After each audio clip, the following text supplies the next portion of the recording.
What they're doing is they're placing their inner feelings of intuition as the source of their reality. And this is what's interesting. What that is a psychological conviction, okay? A psychological conviction can be disconnected from reality, right? It can be disconnected from biology. It can be disconnected from science. It can be disconnected from any absolute truth whatsoever, any objective reality outside of you, because it's a psychological conviction. And according to Justice Kennedy, as an American, you have a right to do that. Create your own reality. Listen to what he says. When you do this, you are making your inner psychological convictions absolutely decisive for who you are. And to the extent that prior to coming out, so he's talking about people who make this transition, you have these people who believe this have publicly denied the inner reality to the extent that they have had an inauthentic existence.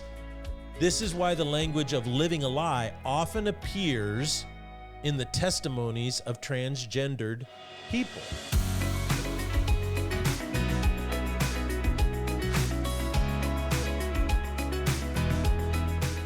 Welcome, everyone, to the Salty Pastor. I am Dr. Douglas Peak, and I am here with you today on the Salty Pastor podcast.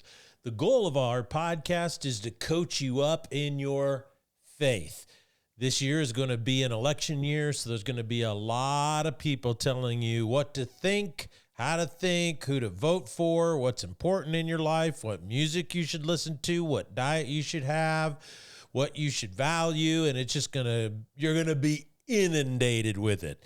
And so we're here to help you know how to navigate that by knowing what you believe and why you believe it.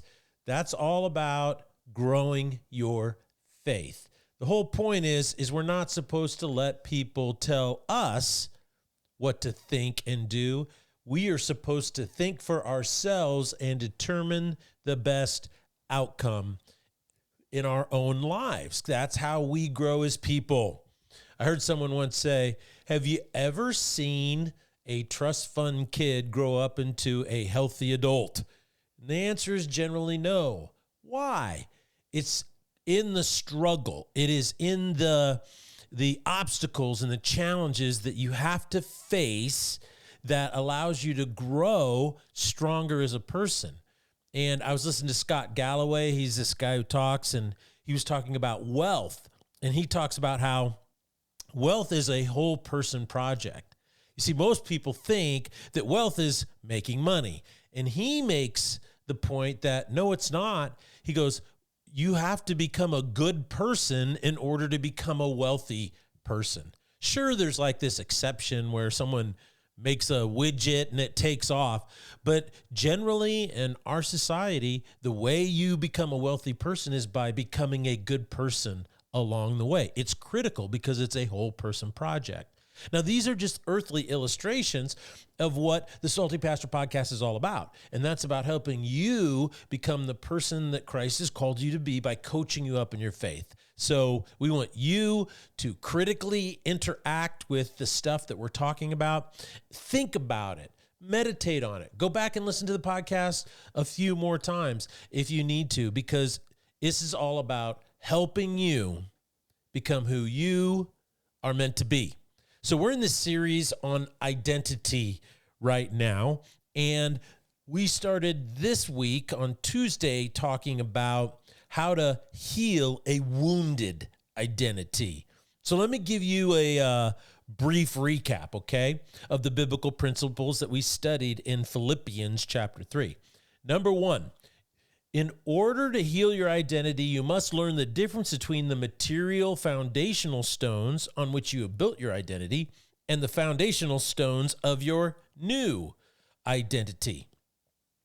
Second, you cannot begin to heal your broken identity until you are ready to reject the foundational stones on which you have built that old wounded identity. And that's usually reflected in material accomplishments or material perceptions of who we are as a person, right?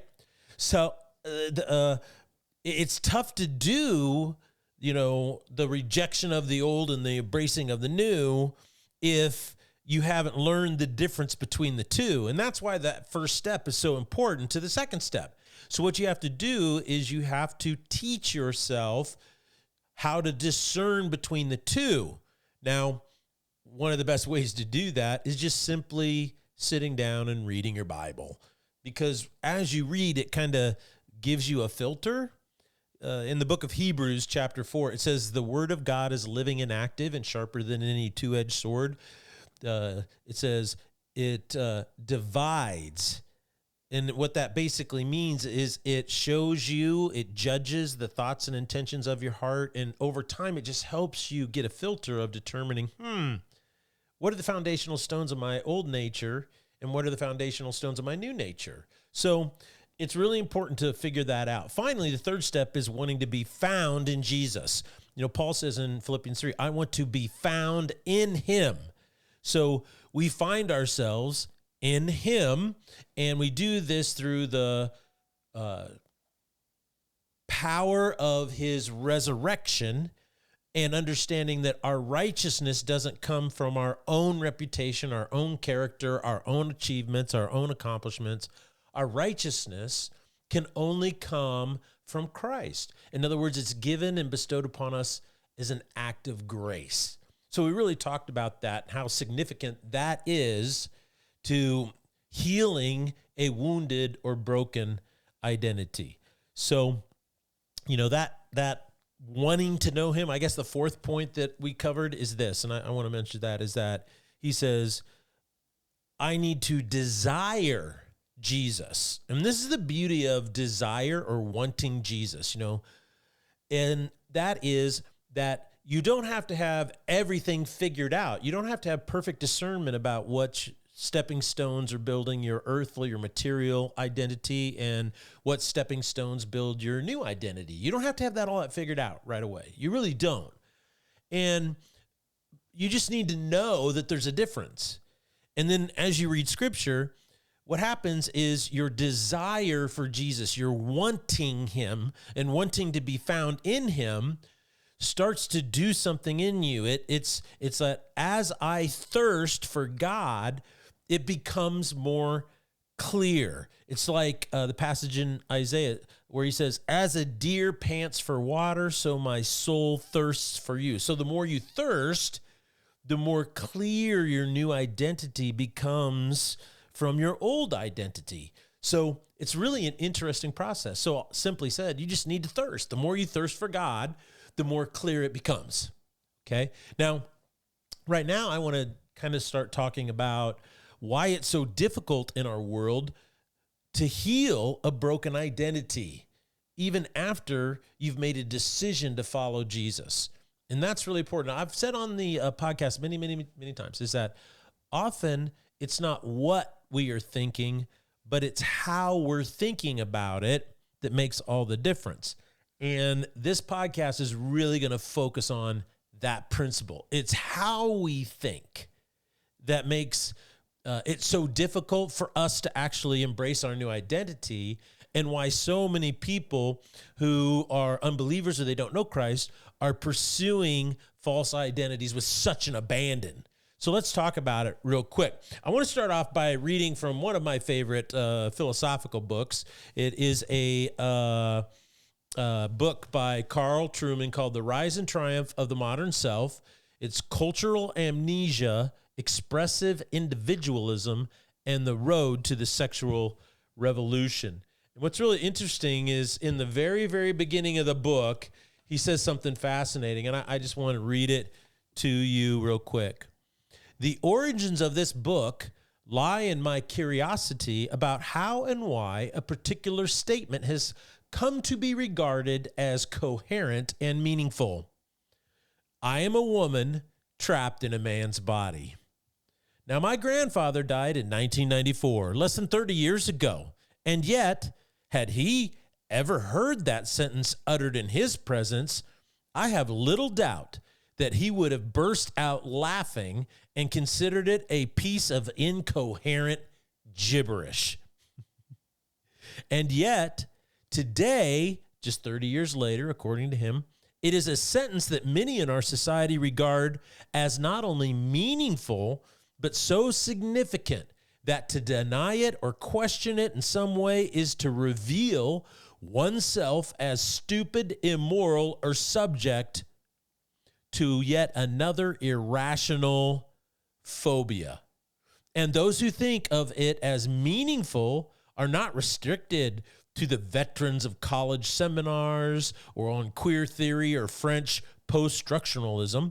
They are ordinary people with little or no direct knowledge of the critical postmodern philosophies whose advocates swagger along the corridors of our most hallowed centers of learning.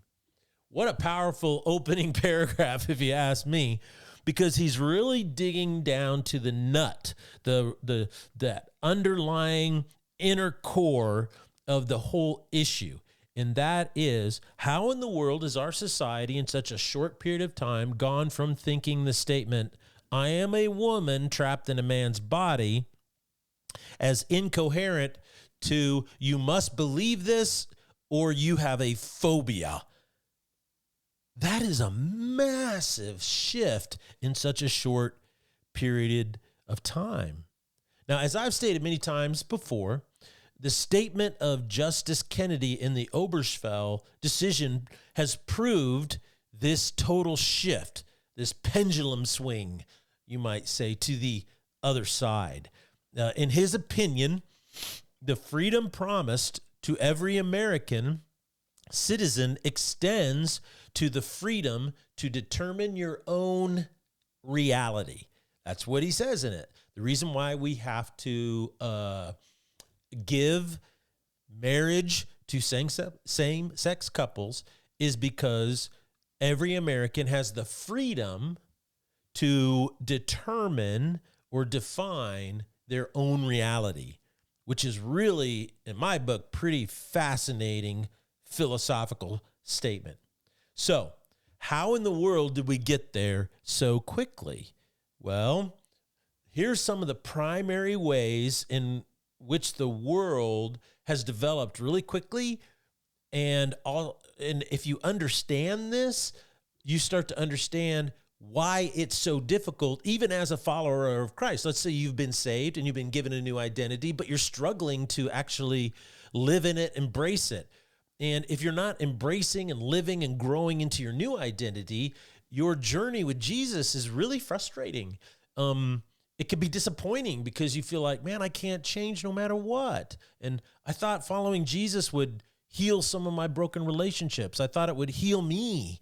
And yet we're never perfect. We never get totally whole, but at least you want to see you're making progress, right? Well, the reason why is for the following. Charles Taylor is a Canadian philosopher, and he wrote his in his book, Making of the Modern Identity. And let me read to you what he said. I want to pop back here real quick on page 22. As he said, Taylor highlights 3 points of significance in the modern development of what it means to be a self. Now, what he's trying to get across here is that it's not what you think, it's how you think. And he's saying, he points out that we have a new definition of what it means to be a human being. Your definition of self. What does it mean to be a self? And he points out in this book, The Making of the Modern Identity, 3 things.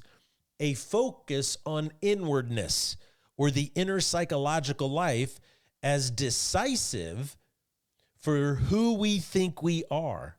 So that first point is simply this, a focus on inwardness. Then he says the affirmation of ordinary life that develops in the modern era, and the notion, the third one, that nature provides us with an inner moral source.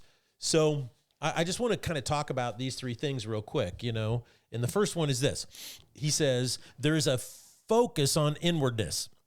The inner psychological life is what is decisive. It is the decisive thing for who you think you are. Now, this encourages a person to prioritize their inner feelings, that intuition, that sense. It's not an inner feeling like I'm happy, I'm sad, I'm mad, I'm angry, I'm full, but it's a deeper intuitive sense of emotions that emanate from that place, right? That emotional center of your life. And it says that because of that, that is the decisive foundational block of who I am, what it means to be a self. Therefore, when a person says, I am trapped, I am a man trapped in a woman's body, or I am a woman trapped in a man's body, what they're doing is they're placing their inner feelings of intuition as the source of their reality. And this is what's interesting. What that is a psychological conviction, okay? A psychological conviction can be disconnected from reality, right? It can be disconnected from biology. It can be disconnected from science. It can be disconnected from any absolute truth whatsoever, any objective reality outside of you, because it's a psychological conviction. And according to Justice Kennedy, as an American, you have a right to do that. Create your own reality. Listen to what he says. When you do this, you are making your inner psychological convictions absolutely decisive for who you are. And to the extent that prior to coming out, so he's talking about people who make this transition, you have these people who believe this have publicly denied the inner reality to the extent that they have had an inauthentic existence. This is why the language of living a lie often appears in the testimonies of transgendered people. So people say, I have to transition because I was living a lie, and now I can be my authentic self. And so it's really interesting. Just imagine what type of world we would have if the majority of people lived as if their inner feelings or intuition were the reality for the world in which they lived. In other words, I can't live my authentic self unless I am doing these things or I am living this way. And that we've gone down this road so far and so fast. At first, it was like people have same-sex attractions. You know, we should accept that and be tolerant and move towards that. And then it happened with queer theory. Then it quickly became transgender theory. And now the big push is they're called MAPs, or minor attracted persons. We used to call them pedophiles. And now that is being normalized, you see? And I think it's really important to understand where all that comes from. And it comes from this idea that your inner psychological self is the decisive thing that determines who you are as a person. And what I find so fascinating is if everybody lives that way, what happens? You know, everybody's authentic self is whatever anybody feels, wants, or desires. I mean, this would be absolute anarchy and chaos in any society. As a matter of fact, what's interesting, this is how C.S. Lewis describes the nature of hell. You know, Dante's Inferno always makes it look like hell is this burning fire of torture. C.S. Lewis postulated that hell is simply a place where everybody goes and is doing whatever they want and feel. And at first you're going, oh, that'd be cool with all my friends. Yeah, well, guess what? It becomes hell really quick.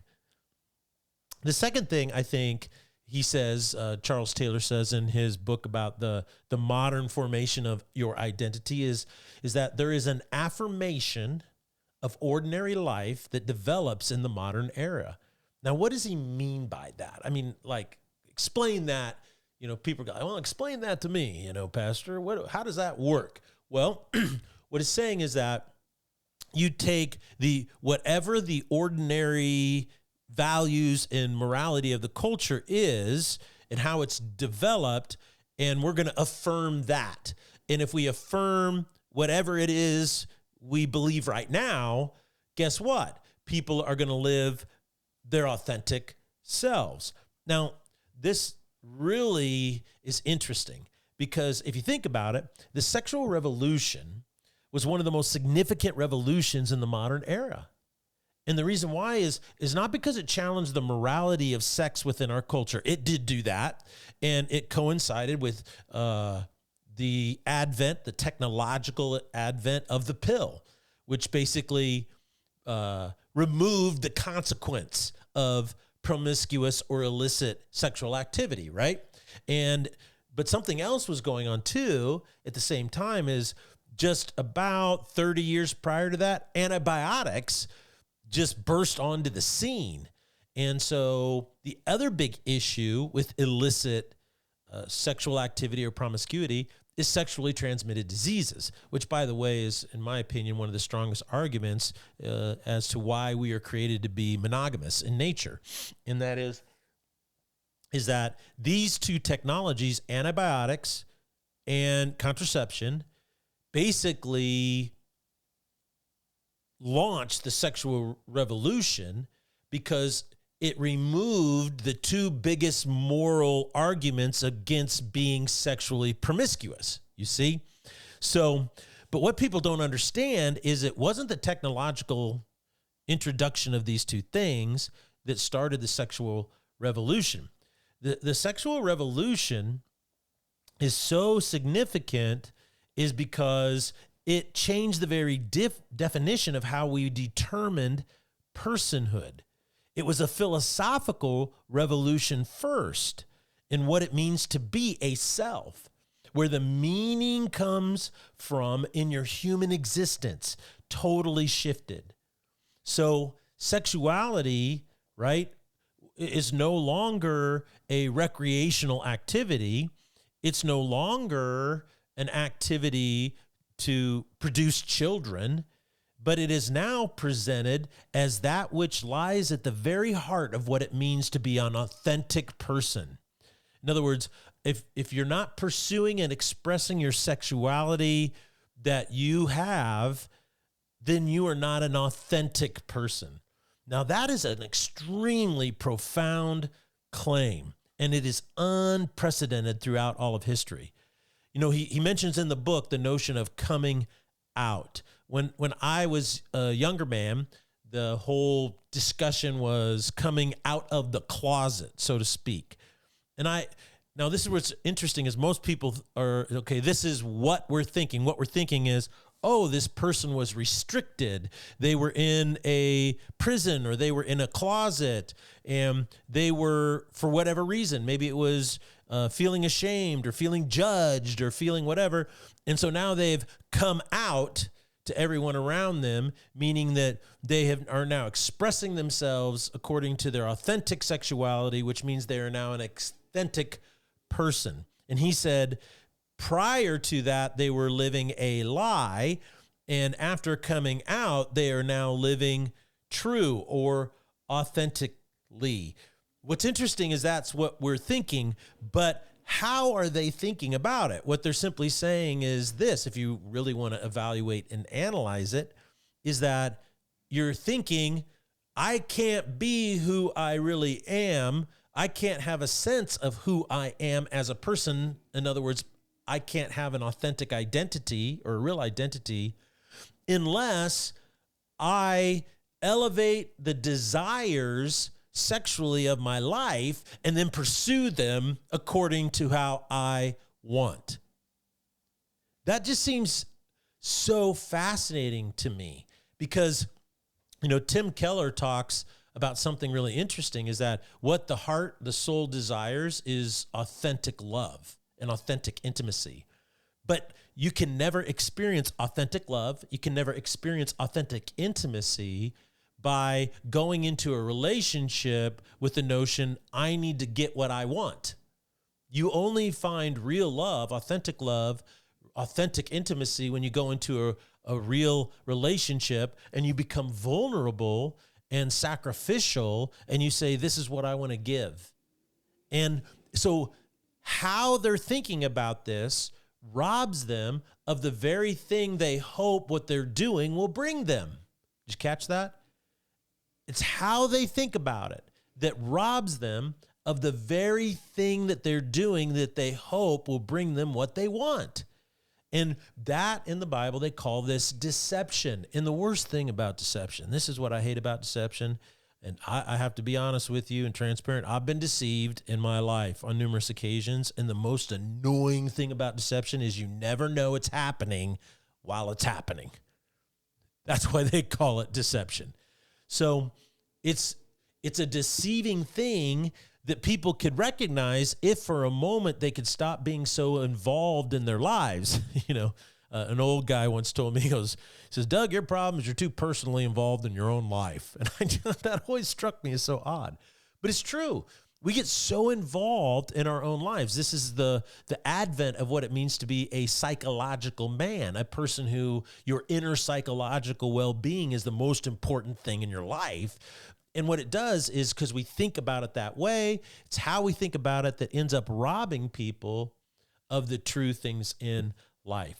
Now, I just want to kind of add to this about this affirmation of ordinary life. I want to expand it a little bit and show you why, or kind of the nature of the deception, okay? And that is this: ordinary life is relative. It always changes. What they thought was right and wrong and their values in 1800 Victorian England is totally different during the Great Depression. And so it's always relative. And if you base something on a relative shifting sand, that is a unfounded, unstable, uncertain foundation, which of course Jesus said, don't build your house upon the sand. You need to build it upon the rock. And that addresses this very issue. For example, let me describe it this way. There was promiscuous behavior. It's like, well, you shouldn't go out and do that. But then that promiscuous behavior became technologically facilitated through the pill and antibiotics, right? And as that technology enabled this sexually promiscuous to avoid the natural consequences of their actions, which were unwanted pregnancies and sexually transmitted diseases, the arguments against those things as being wrong were weakened, and the arguments for doing them became more plausible. Therefore, the behavior itself became more acceptable. It became more ordinary. And if ordinary life is constantly changing, how can you have a definition of personhood that is consistent? It seems to me that this is the ultimate identity question. Everyone's walking around with a wounded identity because we have been listening to our society tell us to build our identity on a moving target. And that's why people are so unhealthy. That's why people today struggle with mental illness. That's why people are struggling emotionally, and people are so lonely and unhappy. So this notion of convincing people they can get a new identity through affirmation of feelings and non-judgmental behavior just doesn't work. So what can we do about it? Well, I think there's a couple things that you can focus on collectively in your church community or your neighborhood or in schools or small groups or wherever it is you're in community is to look at the culture war from a different perspective. And so I want to kind of bring this out. We always think that Christians are losing the culture war. And in this book here, on page 25, he says something really interesting. He says, the mistake that Christians have made was failing to realize that broader underlying social and cultural conditions made both gay marriage and then transgender ideology first plausible, then normative, and that these conditions have been developing for over 100 years. Now, we think, like he thought with his grandpa originally, wow, society just shifted in 20 or 30 years so fast. But the reason society has moved so quickly in this direction is because of ideologies that were seeded into our culture over 100 years ago. And that's why I'm always talking about upstream ideas, that downstream, like we have right now in our culture, we will experience them eventually. So we cannot win the culture war simply by an application of political power. Now, don't get me wrong. I believe we should do all we can to maintain as much political power and influence as we can. I think it's a godly thing to submit to the authority, the governing authorities. And if you're an American citizen, then you should realize it is your Christian duty to submit to the governing authority. Guess what? The governing authority in the United States of America is not the president. It's not Congress. It's not the Supreme Court. It's not the police. It's not the firemen. It's not the mayor. You know who the governing authority is of the United States of America? It is the Constitution of the United States. And so we need to know the Constitution in order to submit to it. So if you are going to be a Christian, that's part of your Christian duty to know the Constitution and then follow its dictates, right? That's part of that passage in Romans that says we should submit to the governing authorities. So don't get me wrong. I'm not saying that we shouldn't try and be political and that we shouldn't try to have political influence. We should. However, it's important to understand if we want to win the war, we must recapture the ethos of what it means to be a human being. That's it. We must return to the foundational definition of what it means to be a self.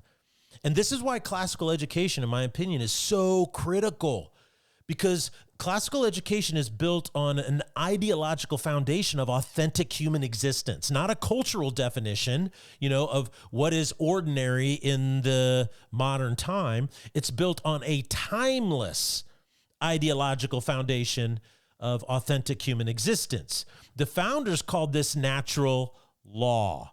And so we have to return to that and teach kids this. Otherwise, we are raising kids without the necessary tools to navigate life, find meaning and purpose or direction in their life. So if we want to transform culture, we must honor and we must value the philosophical underpinnings of America.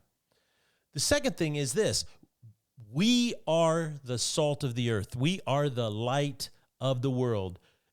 I am the salty pastor. You're the salty pastors too. You are a salty crew of salty pastors. You are the light of the world. Never forget the power of Christ and how it shines through you. When your identity is healed, when you strengthen this new identity that you have received from Christ, your life automatically, and I want to emphasize that, it automatically changes you.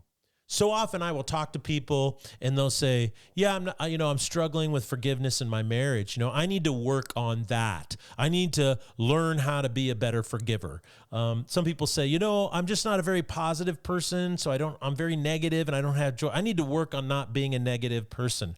May I be so bold as to say you'll fail every single time, because you can't do it. You cannot change yourself. You can force yourself to comply to a new standard, but there will be no transformation. But if you embrace your new identity and you focus on that and you thirst for God, then I can guarantee you that your new identity will start automatically producing things in your life, right? It will make you a more loving person. You will not only feel more love towards those around you, you will receive more love. I mean, you'll just get tuned into the love vibe out there. The other thing that will happen is when you strengthen your new identity, when you thirst for God, you become a more joyous and happy person. Things that used to get to you or bring you down or get your brain and mind focused on these negative loops start to fade away, and you become a more joyous and happy person. You'll become a more patient person. If you are a mom and you're impatient with your kids, or you're impatient with what's going on in your business, guys, if you're just trying to build a career and you're feeling impatient about your advancement, guess what? The more you work on your new identity, the more patient you will become. You can't tell yourself, I must be more patient with my kids, because that just doesn't work. But if you work on your identity, guess what happens? It produces more patience in your life. You'll be good. Isn't it so wonderful to go up to someone and they say, how you doing? And just with authenticity and a fullness in your heart, you go, I am good. I really am good. That is a sense of peace and confidence and courage about what you face each day that can only come from a wellspring of something inside of you. And so that's what happens. You work on your new identity, you're good. Your strength that comes from faith will grow. We need to be stronger people. We want to be stronger people. How do we become stronger people? Is we work on our identity. The Bible calls this faithfulness. And then finally, you'll become healthier. You will. You'll become a healthier person. Do you struggle with dieting and keeping, your body in relatively good shape? I'm not saying you need to look like a triathlete or anything, but just, do you have trouble controlling your mind? Maybe your emotional life, you struggle with that. Maybe your discipline of getting things done. Well, you know what? That's in the Bible, they call that self-control. And everybody goes, well, I need more self-control, but nobody knows how to develop self-control. What I want to share with you is so important, and that is that when you work on your identity and embrace a healthy identity and reject the broken identity or wounded identity, you are able to have more self-control. Now, if you're a Bible scholar, what you saw is I just read Galatians chapter 5, fruits of the Spirit. And that's what's interesting is that Paul tells the Galatians, if you focus on the Spirit, your new identity and what it's doing in you, then it will automatically produce these things in your life. So if you're not experiencing growth in these things, don't be upset with yourself. Don't be disappointed in yourself. Don't be frustrated with yourself. Don't feel guilty or ashamed. Simply ask yourself, maybe this is just a sign that I'm not focusing and developing my new identity in Christ. Everybody wants a better life. Everyone wants more out of their life. But it seems that no one has any idea how to get there. We dream dreams of better things. We have ambitions. Everybody wants to be happier. People want more love. They want more friendships in their life. But nothing ever changes. We never seem to get there. And our society is making it more and more difficult. Why is that? Well, it's because of how our society is teaching us to think about who we are as people. And when we embrace a new identity, this is called following the path of Christ. I am sharing with you the path to all of these new things that you can have. So I think it's wrap up right now. Go to our website and check it out. Go to our YouTube channel, like and subscribe. If you want to go to the website and give something to the Salty Pastor, please do, because I believe what we're doing here is we're making a real difference in helping people grow and escape just the bad thinking, the lack of critical thinking, the reasoning and deceptive things that are going on in our society that is stealing authentic life from people. This is Salty Pastor signing off. And remember, always think for yourself.